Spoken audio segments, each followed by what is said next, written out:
पिछले 4 दिन के अंदर गाजियाबाद से हरिद्वार के बीच में 3 करोड़ कांवड़ यात्री शिव भक्त गए हैं हरिद्वार में जल लेने के लिए। 3 करोड़ हर हर बम बम का नारा करते हुए शिव की भक्ति में झूमते हुए, क्या बच्चे, क्या युवा, क्या महिला, क्या बुजुर्ग, सबका एक ही धुन है, शिवमय वातावरण। कितना आनंददायक था। 17 के पहले समाजवादी पार्टी इस कांवड़ यात्रा को निकलने नहीं देती थी। हम लोग आए, हमने कहा भी कांवड़ यात्रा को कौन रोक सकता है, कांवड़ यात्रा निकलेगी। नमस्कार, आप देख रहे हैं स्पेशल स्टोरी। मैं हूं परवीन शेख। भगवा रंग में रंगी सड़कें, कंधों पर आस्था की कावड़ और हर तरफ गूंजता बोल बम का जय घोष। कावड़ यात्रा को आमतौर पर सिर्फ धार्मिक आस्था और श्रद्धा के नजरिए से देखा जाता है, लेकिन इस विशाल आयोजन का एक बड़ा आर्थिक पहलू भी है। लाखों श्रद्धालुओं की इस यात्रा ने उत्तर प्रदेश समेत देश के कई राज्यों में छोटे बड़े कारोबार को नई रफ्तार दी है। होटल, ढाबे, टेंट सिटी, परिवहन सेवाएं, फल सब्जी विक्रेता, पूजा सामग्री, कपड़ा बाजार, मेडिकल सेवाएं और असंगठित क्षेत्र से जुड़े लाखों लोगों को कांवड़ यात्रा के दौरान रोजगार और कमाई के नए अवसर मिलते हैं। यूपी में धार्मिक पर्यटन को बढ़ावा देने की योगी सरकार की नीति के बीच कांवड़ यात्रा अब सिर्फ आस्था का महापर्व नहीं, बल्कि स्थानीय अर्थव्यवस्था का बड़ा इंजन बनती जा रही है। हर साल करोड़ों रुपए का कारोबार पैदा करने वाली ये यात्रा कैसे गांव से लेकर शहर तक आर्थिक गतिविधियों को रफ्तार देती है, कैसे धार्मिक पर्यटन देश की अर्थव्यवस्था में अपनी हिस्सेदारी बढ़ा रहा है और कैसे बोल बम की गूंज बाजारों में रोजगार और कारोबार की नई कहानी लिख रही है। ये सब कुछ आपको बताएंगे अपनी इस स्पेशल स्टोरी में।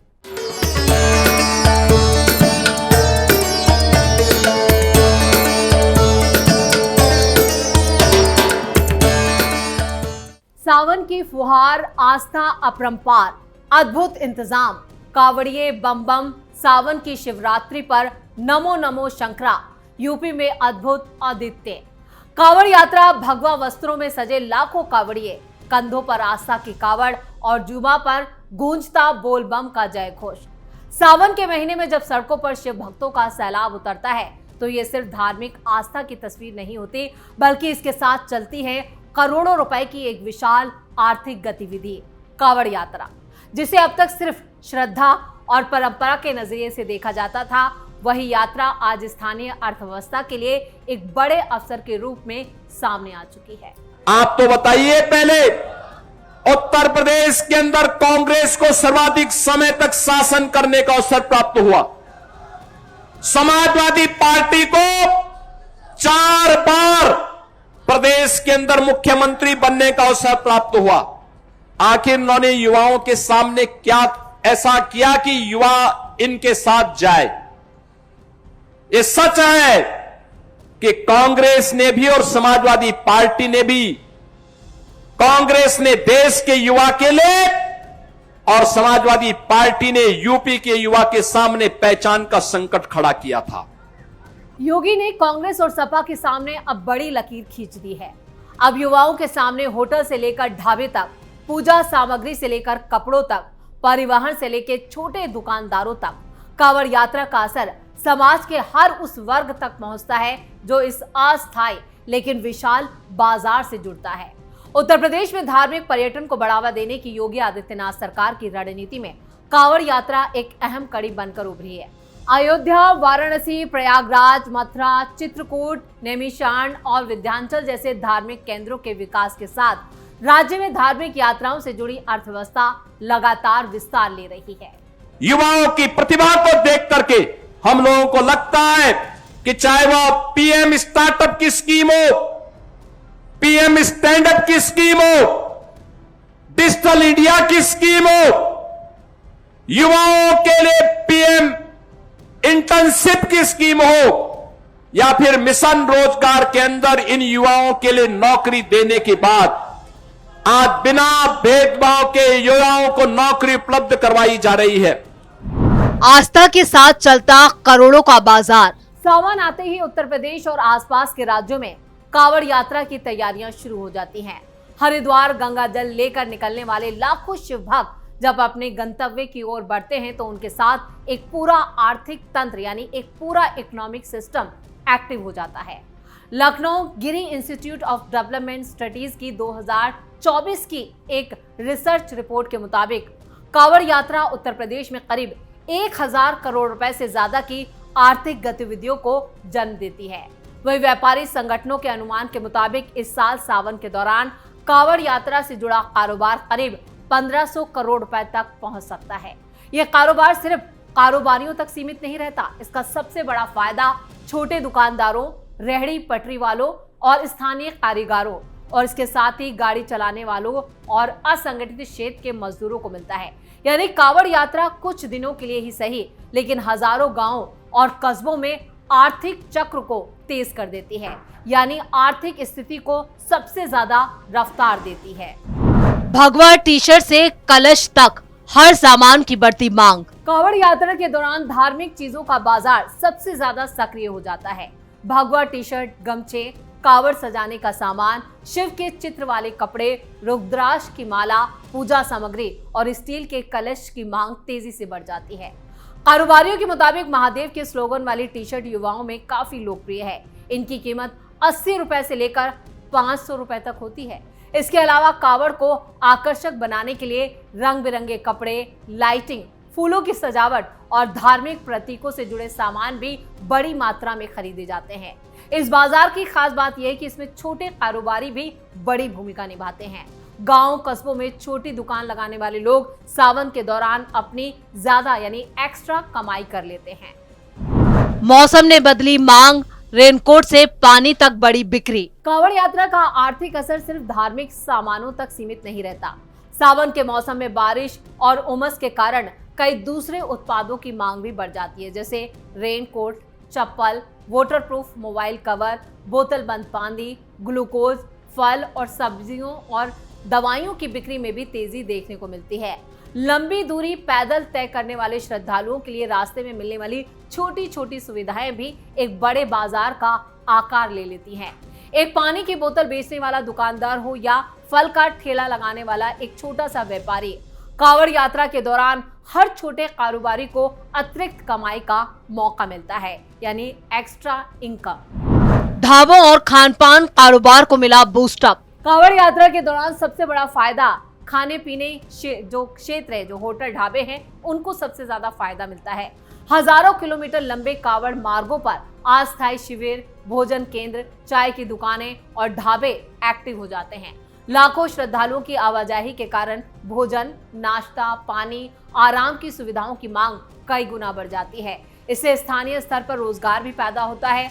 कई लोग जो सामान्य दिनों में दिहाड़ी मजदूरी करते हैं, वो सावन के दौरान ढाबों और सेवा शिविरों और अस्थायी दुकानों में काम करके अतिरिक्त आय यानी अपनी ज्यादा कमाई अर्जित करते हैं और इस तरह धार्मिक आयोजन समाज के उस वर्ग तक आर्थिक फायदा पहुंचाता है जो अक्सर औपचारिक अर्थव्यवस्था से बाहर रहता है, यानी असंगठित क्षेत्र। परिवहन क्षेत्र में भी बढ़ती हलचल। कांवड़ यात्रा का असर परिवहन व्यवस्था पर भी साफ दिखाई देता है। श्रद्धालुओं की बढ़ती संख्या को देखते हुए रोडवेज बसों, निजी वाहनों, ऑटो, ई रिक्शा और दूसरे स्थानीय परिवहन साधनों की मांग बढ़ जाती है। उदाहरण के तौर पर मुजफ्फरनगर डिपो से हरिद्वार दिल्ली मार्ग पर करीब 60 रोडवेज बसों के संचालन का जिक्र किया गया है, यानी ये तादाद और ज्यादा हो सकती है। ये सिर्फ जो आंकड़े हैं वो हम आपको बता रहे हैं। जरूरत के मुताबिक ज्यादा बसों की व्यवस्था भी की जाती है सरकार की तरफ से, यानी एक धार्मिक यात्रा परिवहन निगम से लेकर छोटी गाड़ियों तक चलाने वाले ड्राइवरों को भी रोजगार मिलता है और ये रोजगार कांवड़ यात्रा के दौरान ज्यादा फलता फूलता है। योगी सरकार का माइक्रो प्लान, सुरक्षा के साथ आर्थिक गतिविधि। कांवड़ यात्रा जैसे विशाल आयोजन को सफल बनाने के लिए प्रशासनिक व्यवस्था भी काफी महत्वपूर्ण भूमिका निभाती है। योगी सरकार की तरफ से कांवड़ मार्गों पर सुरक्षा, यातायात कंट्रोल, साफ सफाई और श्रद्धालुओं की सुविधा को लेकर खास इंतजाम किए गए हैं।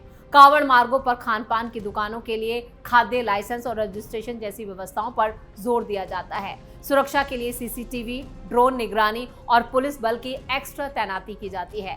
सरकार का मकसद यह है कि श्रद्धालुओं को बेहतर सुविधाएं मिलें और स्थानीय कारोबार भी सिस्टमैटिकली यानी अपनी एक व्यवस्थित तरीके से चलता रहे। धार्मिक पर्यटन यूपी की अर्थव्यवस्था का नया इंजन। कांवड़ यात्रा को उत्तर प्रदेश की धार्मिक पर्यटन नीति के बड़े हिस्से के रूप में विकसित किया गया है। जब से योगी सरकार आई है उसके बाद कांवड़ यात्रा को एक बड़े पैमाने पर एक धार्मिक आयोजन में तब्दील कर दिया गया। अयोध्या में राम मंदिर के बाद बढ़ता धार्मिक पर्यटन, वाराणसी में काशी विश्वनाथ धाम का विकास, प्रयागराज में महाकुंभ जैसी योजनाओं ने धार्मिक यात्राओं की अर्थव्यवस्था को नई गति यानी बड़ी रफ्तार दी है। धार्मिक पर्यटन से होटल, रेस्टोरेंट, परिवहन, स्थानीय हस्तशिल्प, गाइड सेवाएं और छोटे कारोबार सीधे प्रभावित हुए हैं।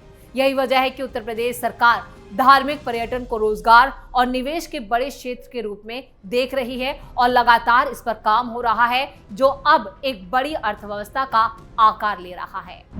$1 ट्रिलियन इकोनॉमी का लक्ष्य। उत्तर प्रदेश को $1 ट्रिलियन की अर्थव्यवस्था बनाने के टारगेट के बीच धार्मिक पर्यटन को एक महत्वपूर्ण क्षेत्र माना जा रहा है। कांवड़ यात्रा जैसे आयोजनों की सबसे बड़ी खासियत यह है कि इनमें पैदा होने वाला आर्थिक फायदा समाज के अलग अलग स्तर तक पहुंचता है, यानी नीचे तक जाता है। एक निचले स्तर का जो मजदूर है उसको भी इससे फायदा होता है। एक तरफ होटल और परिवहन जैसे बड़े सेक्टर्स को फायदा मिलता है तो दूसरी तरफ सड़क के किनारे दुकान लगाने वाला छोटा व्यापारी भी कमाई करता है। यही वजह है कि धार्मिक आयोजन अब सिर्फ संस्कृति आस्था तक सीमित नहीं रहा, बल्कि आर्थिक विकास के माध्यम में भी ये बड़ी भूमिका निभा रहा है। आस्था से अर्थव्यवस्था तक कांवड़ यात्रा। कांवड़ यात्रा भारत की धार्मिक परंपरा का एक बड़ा प्रतीक है, लेकिन इसके साथ जुड़ी आर्थिक गतिविधियां इसे एक बड़े आर्थिक मॉडल में तब्दील कर चुकी हैं। लाखों श्रद्धालुओं की यात्रा बाजार में मांग पैदा करती है, रोजगार के अवसर बनाती है, छोटे कारोबारियों को सहारा देती है और स्थानीय अर्थव्यवस्था में पैसा पहुंचाती है। यानी कांवड़ यात्रा में जहां एक तरफ भक्ति और आस्था का रंग दिखाई देता है, तो वहीं दूसरी तरफ ये आर्थिक विकास की एक नई तस्वीर भी पेश करती है। बोल बम की गूंज अब सिर्फ मंदिरों और रास्तों तक सीमित नहीं है, इसका असर बाजारों, रोजगार और अर्थव्यवस्था तक सुनाई दे रहा है। और इसका सारा क्रेडिट 2017 के बाद यूपी में आई सीएम योगी आदित्यनाथ की सरकार को जाता है। सीएम योगी आदित्यनाथ ने हर बार इस यात्रा को नए आयाम दिए हैं, नए रूप दिए हैं और नए रोजगार के अवसर पैदा किए हैं। तो इसी के साथ स्पेशल स्टोरी में इतना ही। वीडियो कैसा लगा कमेंट करके अपनी राय जरूर दें, वीडियो को लाइक करें, शेयर करें और कैपिटल टीवी को सब्सक्राइब जरूर करें। धन्यवाद।